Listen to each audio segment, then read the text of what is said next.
तो चलिए दोस्तों, आज की वीडियो में हम चर्चा करने वाले हैं छत्तीसगढ़ राज्य में परख सर्वेक्षण 2024 में शामिल होने वाले विद्यार्थियों के बारे में चर्चा करेंगे। पेपर कैसे आएगा, कितने क्वेश्चन होंगे, कितने प्रश्नों को हल करना होगा, इन सभी विषयों पर हम आज चर्चा करने वाले हैं। तो इस वीडियो को पूरा जरूर देखिएगा। यहाँ पर देख सकते हैं कितने बच्चे शामिल होने वाले हैं, है ना, कितने बच्चों पर होना है, कौन कौन से कक्षा में होना है, इस पर पूरा चर्चा करने वाले हैं और कैसे इसका पैटर्न होगा वो भी चर्चा करने वाले हैं। इस वीडियो को पूरा जरूर देखिएगा, बहुत ही महत्वपूर्ण वीडियो होने वाला है। और आप लोगों ने अभी तक इसका पीडीएफ नहीं देखा है तो इसका पीडीएफ भी मैं इस वीडियो के डिस्क्रिप्शन बॉक्स में डाल दूंगा। चाहे तो इस पीडीएफ को आप लोग डाउनलोड भी कर सकते हैं और उसको पढ़ भी सकते हैं, लेकिन मैं कुछ महत्वपूर्ण बिंदुओं पर चर्चा करने वाला हूं। तो चलिए सबसे पहले हम चर्चा कर लेते हैं। यहां पर देखिए, कक्षा तीसरी, छठवीं और नौवीं के चयनित शालाओं के विद्यार्थियों के साथ ही ये क्या होने वाला है, परख का जो सर्वेक्षण होने वाला है। याद रखिएगा, पहले इसका नाम अलग था, लेकिन इस साल इसका नाम परख हो गया है। परख के नाम से ये जो है पूरा हमारे छत्तीसगढ़ के 33 जिलों में आयोजित होने वाला है। और राज्य में कुल सैंपल विद्यालयों की संख्या यहाँ पर दिया गया है। जैसे तीसरी के लिए 1202 सैंपल स्कूल दिए गए हैं, कक्षा छठवीं के लिए 1069 दिया हुआ है, यहाँ पर कक्षा 9 के लिए दिया है, सभी के लिए दिया गया है। हम चर्चा करने वाले हैं कुल कितने विद्यालयों पर यहाँ पर सर्वे होने वाला है, तो आप यहाँ पर देख सकते हैं। हम कुछ महत्वपूर्ण विषयों पर चर्चा करेंगे।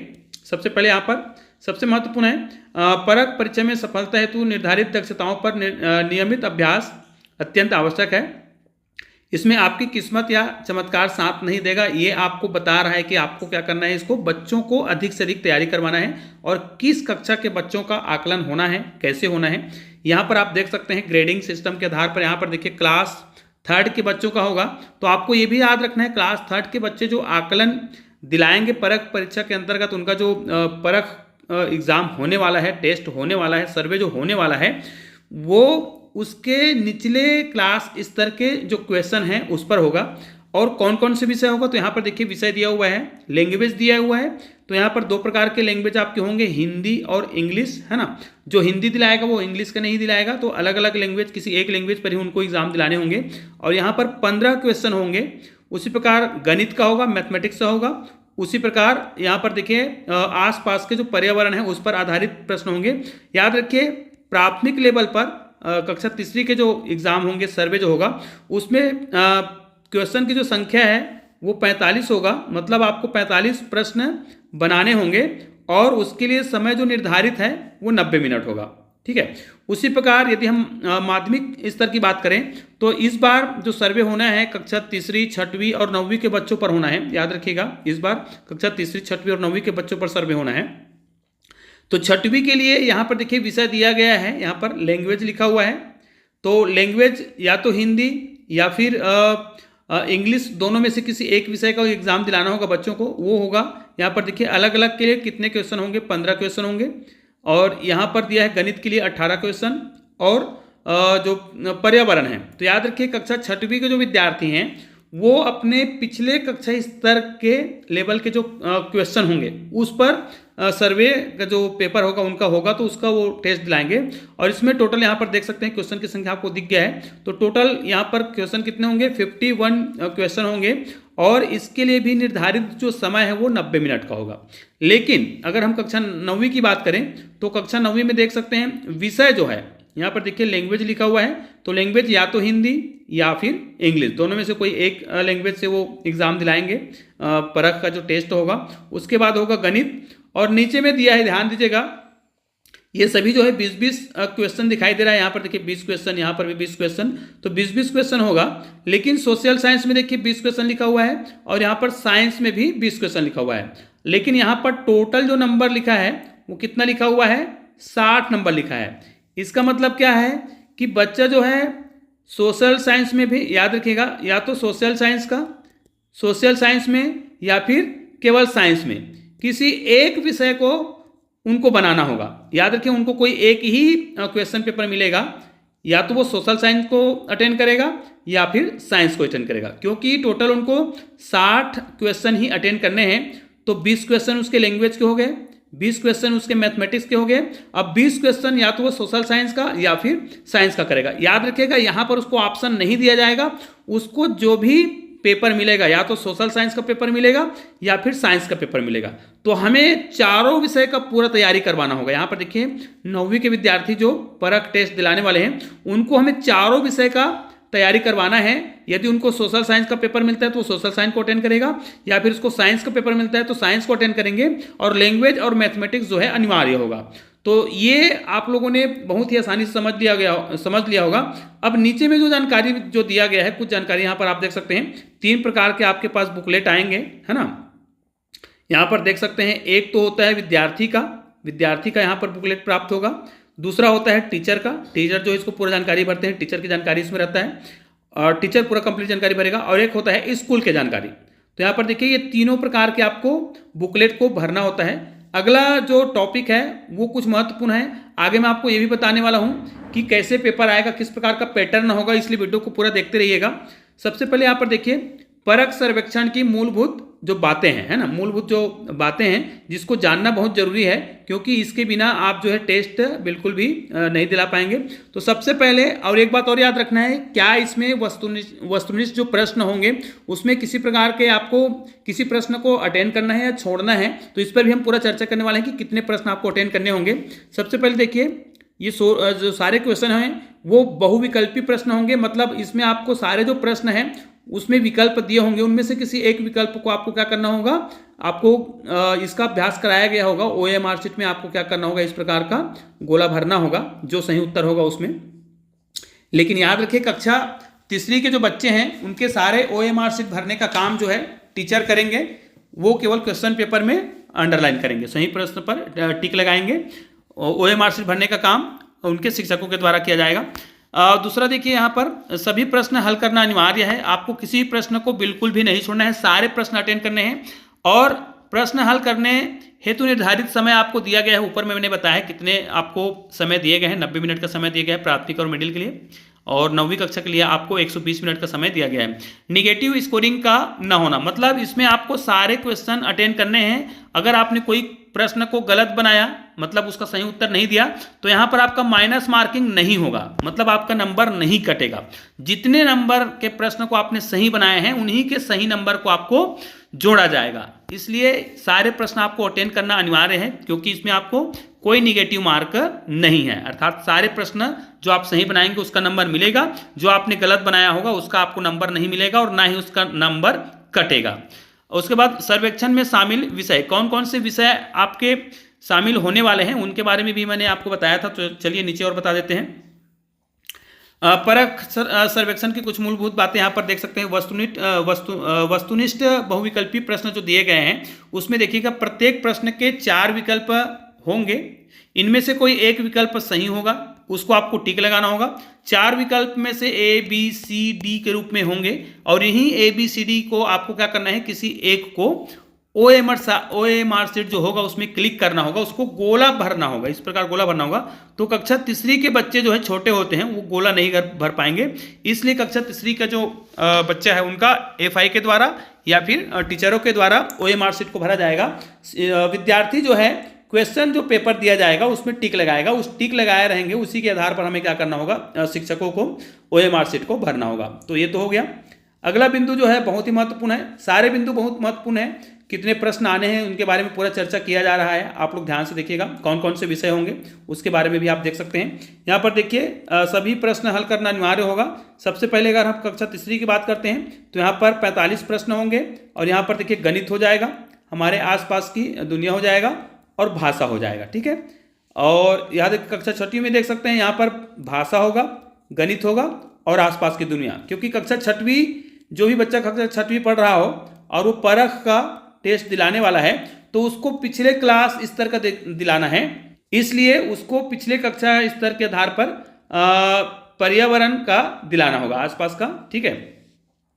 कक्षा 9 में कुल 60 जो प्रश्न है वो होगा, उसके लिए भी यहाँ पर आपको दिखाई दे रहा है कि भाषा के 20 क्वेश्चन है ना, गणित के 20 क्वेश्चन जो अनिवार्य है।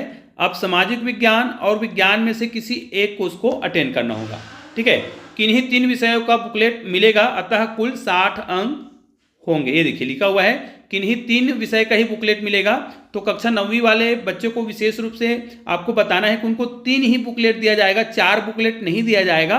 उन तीनों बुकलेट को बनाना अनिवार्य होगा। बुकलेट किसी प्रकार का चेंज नहीं किया जाएगा और उनको 3 ही बुकलेट मिलेगा, या तो विज्ञान का मिलेगा या फिर सामाजिक विज्ञान का मिलेगा, और भाषा और गणित का अनिवार्य रहेगा। तो प्रश्नों में कोई विकल्प अर्थात इनमें इतने में से इतना करें ऐसा कोई ऑप्शन नहीं रहेगा, मतलब अथवा वाला कोई ऑप्शन नहीं रहेगा। जितना क्वेश्चन दिया गया है उन सारे क्वेश्चन को आपको क्या करने होंगे, अटेंड करने होंगे। किसी भी प्रश्न को छोड़ने की आपको छूट नहीं होगी। उसी प्रकार परख सर्वेक्षण की मूल जो बातें हैं उसमें सबसे महत्वपूर्ण है कि कौन से प्रश्न कितने मिनट का आपको बनाना होगा, मतलब कौन से स्तर की बात कर रहे हैं। जैसे कक्षा तीसरी में आपको जितने भी प्रश्न बनाने हैं, जैसे आपको 45 प्रश्न हैं उसको 90 मिनट में बनाने होंगे। उसी प्रकार कक्षा छठवीं की बात करें तो उसको भी आपको 90 मिनट में बनाने होंगे, लेकिन क्वेश्चन की संख्या 51 हो जाएगा। और कक्षा 9वीं में आपको चूंकि 3 प्रश्न बनाने हैं तो 120 मिनट का आपको समय रहेगा, और सभी प्रश्नों का जो संख्या है टोटल वो कितने हो जाएंगे, 60 हो जाएंगे। तो ये भी हो गया। अब परख सर्वेक्षण की मूलभूत बातें में से सबसे महत्वपूर्ण है, यहाँ पर देख सकते हैं कि निगेटिव स्कोरिंग का ना होना। मतलब इस बार बच्चा जो है अगर किसी प्रश्न को गलत बना देता है तो उसका निगेटिव मार्किंग नहीं होगा, मतलब उसने जितने प्रश्न सही बनाए होंगे तो उसके सारे प्रश्नों के सही प्रश्नों के अंक मिलेंगे और गलत प्रश्नों के अंक उसको नहीं मिलेंगे, लेकिन उसका नंबर नहीं काटा जाएगा गलत प्रश्नों के आधार पर। विद्यार्थियों को चाहिए कि वे सभी प्रश्नों को क्या करें, सोच समझकर हल करें। तो यहाँ पर देखिए हल करने के लिए बोला जा रहा है, सभी प्रश्नों को उनको बनाना है, किसी भी प्रश्न को छोड़ना नहीं है। अब भाषा की बात करते हैं। परख सर्वेक्षण की मूलभूत बातों में सबसे महत्वपूर्ण है भाषा, ठीक है। तो यहाँ पर देखिए कक्षा 3 में भाषा में हिंदी या फिर अंग्रेजी लिखा हुआ है, या तो वो हिंदी का बनाएगा या फिर अंग्रेजी का बनाएगा, ठीक है। और गणित तो अनिवार्य है। उसके बाद पर्यावरण, यहाँ पर आसपास की जो दुनिया दिया गया है वो पर्यावरण का है। उसी प्रकार कक्षा 6वीं पढ़ने वाले बच्चे भी हिंदी या गणित में से किसी हिंदी या अंग्रेजी में से किसी एक को गणित अनिवार्य होगा, और यहाँ पर आसपास की दुनिया मतलब पर्यावरण। उसी प्रकार कक्षा 9वीं की बात करें तो हिंदी और अंग्रेजी में से किसी एक को, उसके बाद गणित अनिवार्य रहेगा, फिर विज्ञान या सामाजिक विज्ञान में से किसी एक का ही बुकलेट उसको प्राप्त होगा।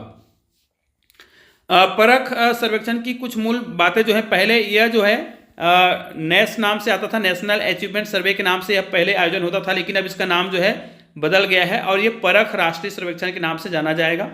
पूर्व में लर्निंग आउटकम को फोकस कर प्रश्न तैयार किए जाते थे। इस बार दक्षता आधारित प्रश्न तैयार किए जाएंगे जो कि बच्चों को 21वीं सदी के कौशल के लिए तैयार कर सकेंगे। उसी प्रकार इसको आप पूरा पढ़ सकते हैं, और इसमें देखिए यहाँ पर लिखा हुआ है कुछ महत्वपूर्ण जानकारी। हायर ऑर्डर थिंकिंग स्किल लिखा हुआ है। इस सर्वेक्षण में पूछे जाने वाले प्रश्न मुख्यतः उच्च स्तरीय सोच कौशल पर आधारित होंगे। वर्तमान में हमारी कक्षाओं में पाठ पढ़ाने के बाद प्रश्नोत्तर श्यामपट्ट पर लिख दिया जाता है। बच्चों को स्वयं सोचकर चिंतन कर उत्तर देने के अवसर बहुत कम मिलते हैं। अधिकांश प्रश्न स्मृति आधारित होते हैं और सब कुछ स्पून फीडिंग के माध्यम से परोस देने की परंपरा है। तो ये परंपरा क्या होगा, अभी बंद होने वाला है। तो इसके लिए बच्चों को सोचने की क्षमता यहाँ पर विकसित होगा बच्चों में। तो यहाँ पर देखिए जो भी महत्वपूर्ण बिंदु है उसको आपने देख लिया है, बहुत आसानी से आप समझ गए होंगे कि इस बार परख का जो टेस्ट होने वाला है वो किस प्रकार होगा।